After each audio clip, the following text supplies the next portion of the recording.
글로벌 경기 침체 여파로 부동산 프로젝트 파이낸싱이 이 시장의 어두운 터널을 지나고 있다고 합니다. 부동산 PF로 인한 금융권 부실은 완화되고 있지만 건설업계 입장에서는 기업 존폐를 결정할 수 있을 정도로 심각한 영향을 미치고 있다고 하는데요.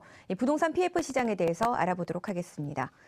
부동산 경기 하락으로 건설 시장에 막대한 영향이 오고 있다고 하는데요. 시장 어떤 상황입니까? 예, 이게 이제 부동산 시장에 문제가 있으면은 항상 이제 건설 시장으로 이제 넘어가게 되고, 건설 시장의 문제라고 하는 것은 부동산 금융, 다시 금융 시장에 어떤 이런 영향을 주는 게 이제 도미노 현상이 계속해서 연계 꼬리를 물고 문제가 일어나는 게 이게 부동산 시장의 문제입니다. 글로벌 경기 침체 때문에 국내 부동산 PF 시장 상당히 어두운 터널을 지나가고 있습니다. 아주 어렵습니다. 하지만 최근에 지난 1년 동안에 상당히 정부에서 노력을 많이 하고 금융에 대해서 상당히 정리가 많이 되다 보니까 근본적인 부동산 PF 시장은 어려운 데 비해서 부실채권 시장은 상당히 좀 좋아졌다, 이렇게 통계가 나왔습니다. 2011년 12월 작년 말 기준으로 봤을 때에 국내 은행 부실채권 잔액 전체가 18조 8천억 원 정도가 됩니다. 18조 8천억 원. 이 중에 부동산 PF가 2조 4천억 원 정도가 됩니다. 상당히 적은 양을 차지하고 있다라고 합니다. 부실채권 전체가 18억 8천인데 그중에서 부동산 PF 부실액은 약 2조 4천억 원. 이게 작년 3월 달 기준으로 보면은 6조 6천억 원이었습니다. 작년 3월 달에 6조 6천억 원이 작년 12월 달에 2조 4천억 원이 됐다라고 하는 거예요. 큰 폭으로 감소를 했죠. 다만 부동산 PF 대출 중 부실채권 비율은 18.09%에서 8.14%로 완화가 됐다라고 하는 게 상당히 긍정적인 부분이고요. 뭐 이것뿐이 아니라 전체 PF 시장은 아직까지 신규 대출이 일어나는 PF와 대출이 일어나는 시장은 되게 어두운 터널인데 비해 갖고 어떤 부실에 관련된 부분은 정리가 많이 됐다, 이렇게 해석을 할 수가 있는데요. 작년 11월 말 기준의 연체율을 보면은요, 한때 9.91%까지 치솟아 갖고 연체율이 되게 문제가 됐댔는데 작년 12월 말께 기준으로 보면 5.61%로 연체율이 감소를 했고 올 1월 달에도 5.44%로 감소를 했는데, 여러분 잘 알다시피 지난 연말을 기해 갖고 저축은행 제2금융권이 되게 문제가 많이 됐댔죠. 이쪽에 핵심 주체 가운데 상호저축은행의 고정 이하 여신 비율이라는 게 있습니다. 우리가 여신 상태를 정상, 요주의, 고정, 회수문의, 대손 이렇게 5개 단계로 나누는데,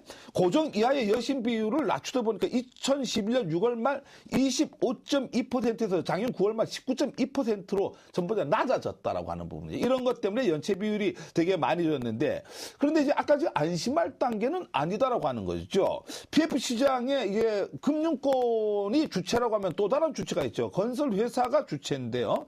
건설회사 입장에서는 여전히 부동산 PF 시장의 문제는 기업의 존폐 문제하고 기업 구조 조정 이런 문제하고 직접적인 관계가 있다 보니까 많은 건설회사들이 구조조정의 칼날을 피하기 위해서 조바심을 하고 있는 게 현실입니다.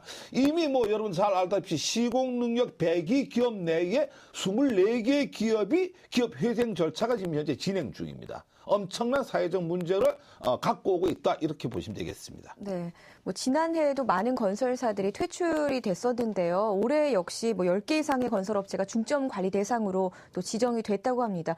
좀 분위기가 안 좋고 있는 거 아닌가요? 예, 100대 기업 중에서 이미 24개 기업이 기업 회생 절차를 밟고 있고, 그중에 지금 다시 추가로 10개 회사를 중점 관리 계획을 갖고 보고 있습니다. 물론 이런 중점 관리 계획이 어떤 회사라면은 이것 때문에 건설회사는 엄청난 위기감을 갖고 있는데요.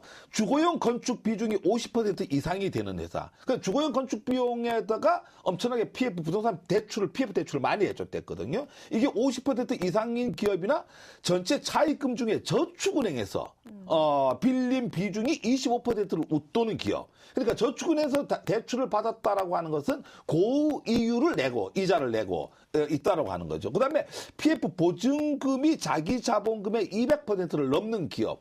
이런 기업 중에서 작년 2012년도 결산 기준에 갖고 재무 안정성이라든가 수익성 악화가 우려되는 기업을 다시 중점 관리 계획을 해갖고 기업 희생 절차를 밟을 수 있도록 하겠다라고 하는 게 지금 금융당국에 갖고 있는 생각입니다.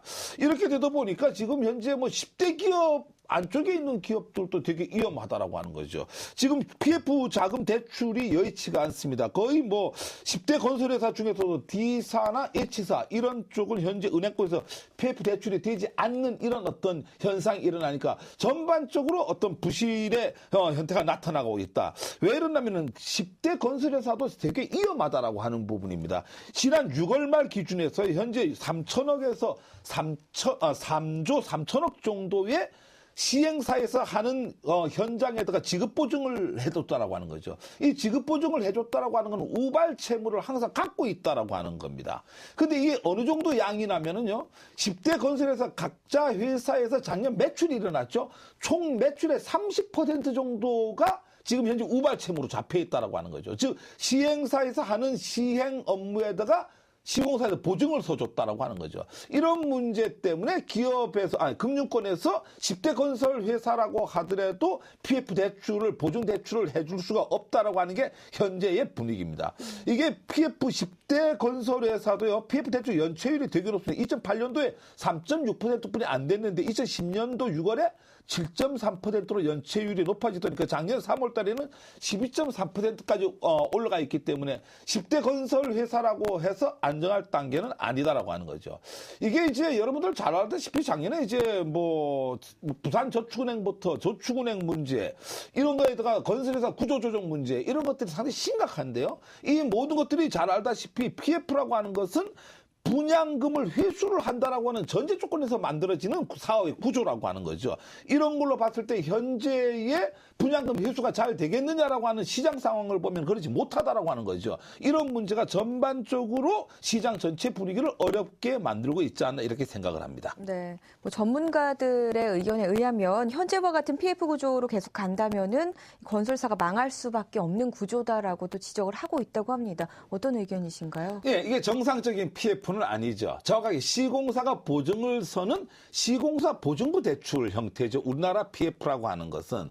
이러다 보니까 이런 형태 구조에서는 결국은 금융권은 어떤 경우든지 시공사에서 보증을 섰기 때문에 망하지 않는 구조로 돼 있고 결국 이 구조에서 부동산 경기가 악화가 돼갖고 미분양이 난다라고 하면 무조건 건설회사만 피해가 되도록 돼 있습니다. 그러니까 이런 구조 속에서는 건설회사가 안 망할 수가 없다 이거죠. 그러니까 경기가 좋아갖고 분양이 100%가 되면 문제가 없는데 간혹가다 우리가 경기라고 하는 사이클이 있지 않습니까? 수요 공급 원칙에서 사이클의 문제에 있어서 경기가 낮아졌다? 건설회사가 무조건 망하는 구조가 갈 수밖에 없는 게 현 구조이기 때문에 많은 사람들이 이쪽에서 고민을 하고 이 문제를 근본적으로 이 구조를 바꿔야 된다라고 하는데 많은 사람들이 같은 생각을 하고 있습니다. 그러다 보니까 지금 현재 변화의 바람을 지금 갖고 오고 있습니다. 어떤 변화의 바람이 나니까요.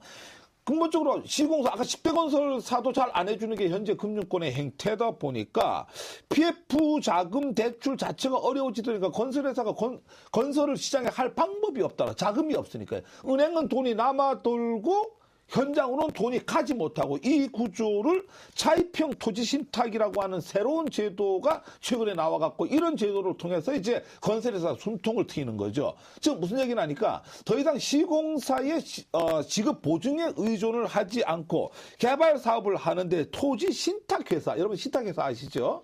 그 신탁회사에서 신탁사가 은행에다가 보증을 서는 거죠. 대출을 해서 자금을 빌려갖고 이쪽에 건설 시장에 에다 대여를 해주고 그 대여 금액 중에서 수수료 명목으로 총 분양가의 4 내지 5%를 신탁사에서 갖고 가는 이런 어떤 추가로 수취하는 이런 구조를 만드는데 이걸 우리가 차입형 토지 신탁 제도라고 합니다. 이런 제도가 뭐 개발 신탁이라든가 이런 형태로 인해 갖고 한국 토지 신탁이라든가 이런 몇 개 사에서 공격적으로 시공사에서 보증을 써갖고 하던 PF 구조를 대신해 갖고 하고 있다 보니까 그나마도 어떤 시장의 물꼬를 좀 트고 있지 않느냐.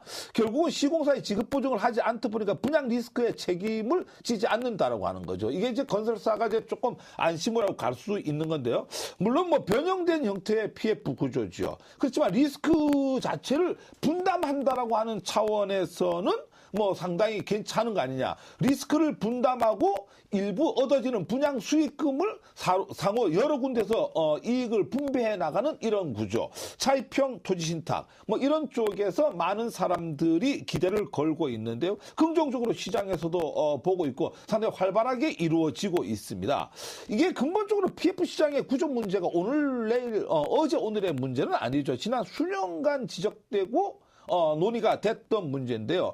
여전히 이제 PF 사태는 지금도 진행 중에 있고 부실 이용까지 해소되기 위해서 상당히 시간이 많이 필요한 게 현재 사태다 보니까 이런 어떤 금융시장의 건전성을 때문에 정부에서는 근본적인 어떤 문제를 갖고 해결을 해야 되지 않느냐 이렇게 보는 게 전반적인 시각입니다. 중요한 것은 이 PF 시장은 인구 구조의 변화에 따라서 이 시장 자체가 변할 수밖에 없는 이런 형태라고 하는 거죠. 여러분들 뭐 워낙 잘 알다시피 엄청나게 시장은 많이 변화가 됐다라고 하는 거죠. 옛날처럼 급속하게 인구가 늘어나면서 주택수가 늘어나면서 늘어나는 공급량만큼 수요가 그냥 받쳐주다 보니까 분양이 잘 됐다라고 하는 거죠. 그러니까 2002년도부터 2008년도까지는 PF 시장에 별로 문제가 없었다라고 하는 부분입니다. 왜? 인구 증가와 주택 증가의 시장이 같이 가다 보니까 분양 시장에 문제가 없었는데 최근에 들어서는 여러분들이 1, 2인 가구가 늘어나면서 근본적으로 수급의 불균형 문제, 수요 시장과 공급 시장이 서로 맞지 않는 이런 형태로 가다 보니까 PF 시장만 그대로 존재하고 인구 구조와 건설 시장과 분양 시장은 바뀌었는데 이게 이제 그대로 가다 보니까 지금 오늘날에 이런 문제가 나타난다라고 하는 거죠. 이래서 금융 전문가라든가 건설 전문가, 부동산 전문가들이 머리를 맞대고 현재의 어떤 시공사가 건설사가 보증을 서는 이런 형태에서 새로운 형태의 어떤 금융 구조를 만들어야지만이 한국의 건전하게 부동산 개발 시장이 발전해 나갈 수 있지 않나 이렇게 생각을 합니다. 네.